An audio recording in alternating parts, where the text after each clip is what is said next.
Hey, salut à tous, c'est Loïc. J'espère que vous allez bien. Écoutez, moi ça va super. Aujourd'hui, on se retrouve pour les pires maillots de Ligue 1. Tous les ans, on nous en a pondu du lait, du moche, du caca, avec des couleurs qui n'ont rien à voir les unes avec les autres.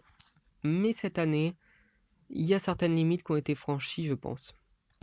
Donc, en cinquième position de ce top 5, on retrouve Guingamp, habitué à cette place.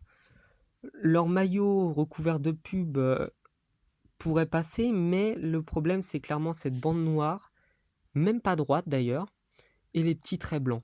C'est d'un mauvais goût incroyable, et j'espère vraiment que pour l'année d'après, ils vont faire quelque chose. Donc, en quatrième position, on retrouve Montpellier. Même motif que pour le précédent, les pubs, il y en a trop, il y en a 6 ou 7. Le logo est même caché quasiment par les pubs. On ne sait pas ce qu'ils ont voulu faire. Donc, troisième position, un petit nouveau qui n'était pas là l'année dernière, l'AS Nancy-Lorraine, le club légendaire de Nancy qui nous fait l'honneur d'un sublime maillot qui nous fait vaguement penser à celui-là, mais c'est quand même pas réussi. En effet, déjà le sopalin casse tout, et puis le haut du maillot qui semble juste délavé, quoi. On dirait qu'ils l'ont passé à la machine 15 fois avant de le mettre en vente. Enfin bref. En deuxième position, on retrouve le Paris Saint-Germain, qui clairement a fait un des pires maillots des 10 dernières années.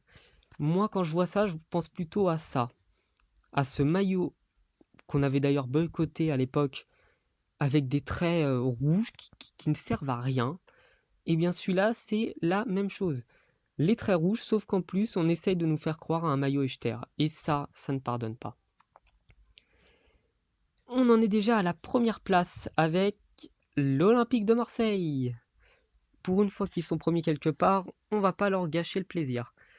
Donc pourquoi ils sont là? Déjà, la marque Intersport, ça fait des années qu'ils l'ont et ça fait des années que c'est laid. Mais alors, regardez les bandes bleues. Elles sont incomplètes, elles sont même pas de la même taille. Et, et on dirait juste que le maillot n'a pas été terminé et qu'ils ont envoyé le croquis à Adidas avant de le finir. Et non, ma vidéo n'est pas finie, je vais vous faire un petit bonus. Parce que là, clairement, on dépasse l'entendement. J'ai laissé un blanc volontairement parce que j'en perds les mots. Qu'est-ce qu'ils ont fait? Ils nous ont balancé des couleurs qui vont pas les unes avec les autres, avec le plus de monuments possible. Le maillot est chargé, le maillot est laid, le maillot est infect, et le maillot me ferait faire des cauchemars. C'est plus possible. Honnêtement, quand on compare avec les maillots d'Italie, ou même d'Espagne, je me dis qu'il y a clairement du travail à faire. Enfin voilà. Merci de m'avoir suivi. Abonnez-vous, pardon. Mettez un j'aime, partagez la vidéo, parlez de ma chaîne à vos amis. Et on se retrouve bientôt pour de nouvelles vidéos. Merci.